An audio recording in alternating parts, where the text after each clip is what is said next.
Hey miners, Mining King here. Welcome back. So in this video, I'm going to be taking apart this RX 570 and clean it and then redo the thermal paste on the GPU.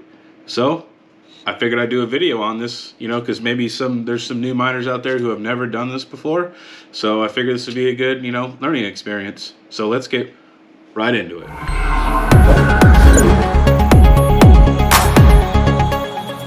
Alright miners, so this is probably going to be the best view I could get with my camera. So we have our RX 570 8 gig, and you can always tell if something's been disassembled because of this warranty sticker here.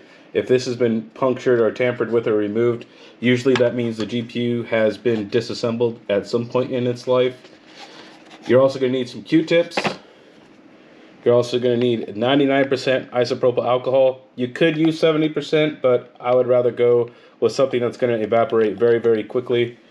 As well as, you really just need a small Phillips head, but I have one of these on hand because I'm always tearing apart electronics, so I'm using my iFixit toolkit. So, yeah, let's start taking it apart. Also, so you're going to want to keep track of these screws, because these screws that lock into the actual PCB has springs on them, so do not lose those.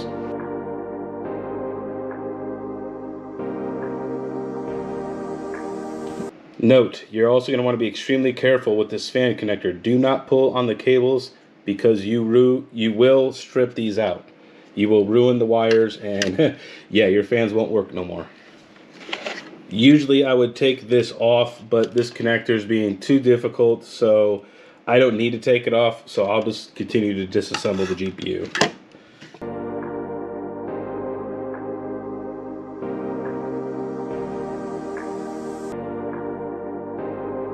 So we're just going to start cleaning up the actual die on the GPU. So we're just going to use our alcohol here to get our remnants of our, thermal paste off of here.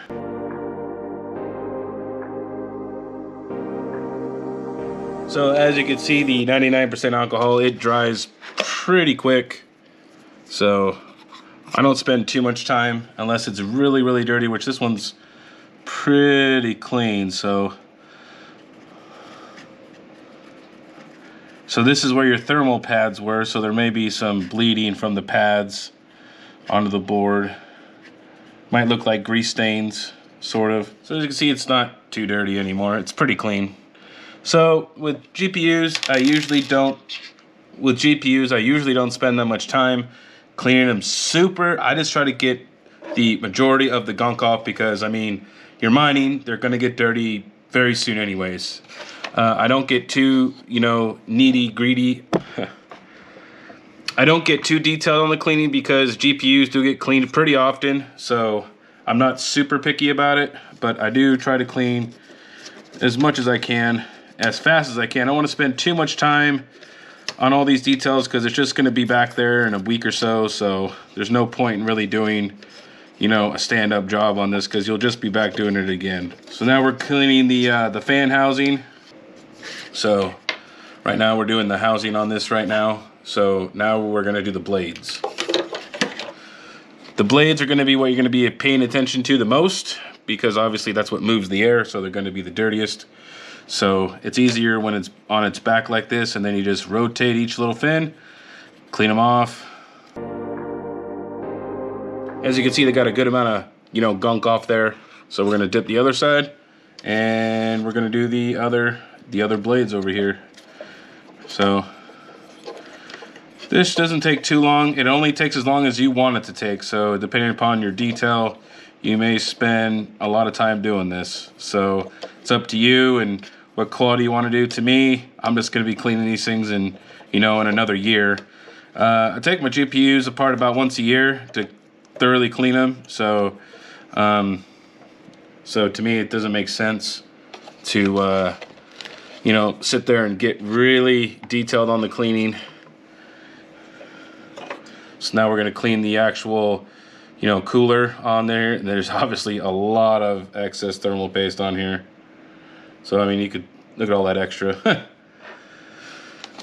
And this is straight from the factory. This car's never been disassembled, so that's just straight from XFX. That's what they used on here. So, all right. So now you have a clean die, or you have a clean. See, you have the actual clean cooler. You have the thermal pads clean, and as you can see, the fan blades look a lot better. All right. Now that we have a clean cooler, and make sure also when you're cleaning this cooler that you don't damage these thermal pads right here. They go right over these modules right here, so do not damage those, or this pad right here. And we have our GPU die cleaned up, as well as our fans right here. You can see the die, and then you can see our fans. They're looking pretty good. So that took me about maybe 10 to 15 minutes to not even to disassemble, and that's also with me talking to you, so I could probably go even faster, maybe 10 minutes. You shouldn't really spend too much more time than that on a GPU, depending upon how dirty it is. This one was pretty clean. I would say it's probably normal use in a in a gaming PC. So let's get some thermal paste on there and let's get her assembled all back together. So if you're wondering what kind of thermal paste I use, I like to use Arctic Silver 5. It's probably not the best performing on the market, I would say, but it's been around forever. And it's extremely reliable. It lasts a long time, and that's why I like it. And it's pretty cheap, so it's reliable. I don't think you need really high-end thermal paste on your GPUs unless you're running like 3080s or 3090s, because then you're conducting a lot of heat. Then it would make sense. If you're running like 570s and supers and things like that, this right here will be just fine. So we're just going to put a little dab on there, because a little bit goes a very long way for thermal paste. That's probably almost close to too much, but that's probably just perfect. So the next thing we're going to do is we're going to mount the cooler back on. Also keep note that you do not want to over tighten screws. They do strip extremely easy. So just wait until the screws, just screw as far as the screw will go to stop. You don't need to put any kind of pressure on this. Just as soon as you can't turn it, as soon as you feel that little tug, just go ahead and stop turning. The last thing you want to do is actually strip a screw that goes in the GPU, because yeah, you will really hate life.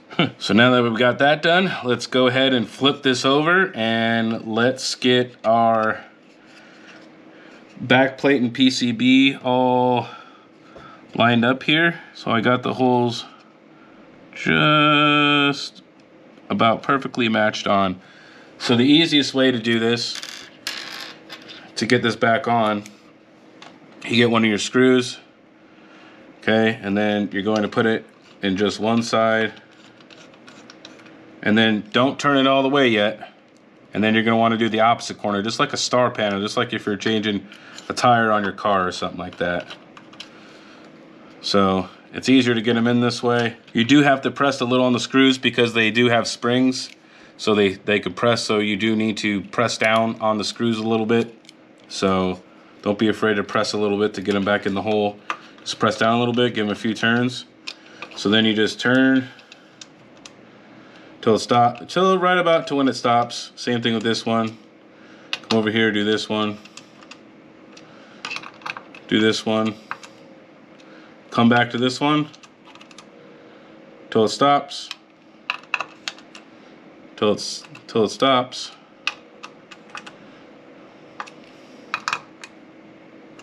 Then I just give another quick little, turn on all these just to make sure that they're all. It's looking pretty good now. See, I cleaned it up quite a bit. So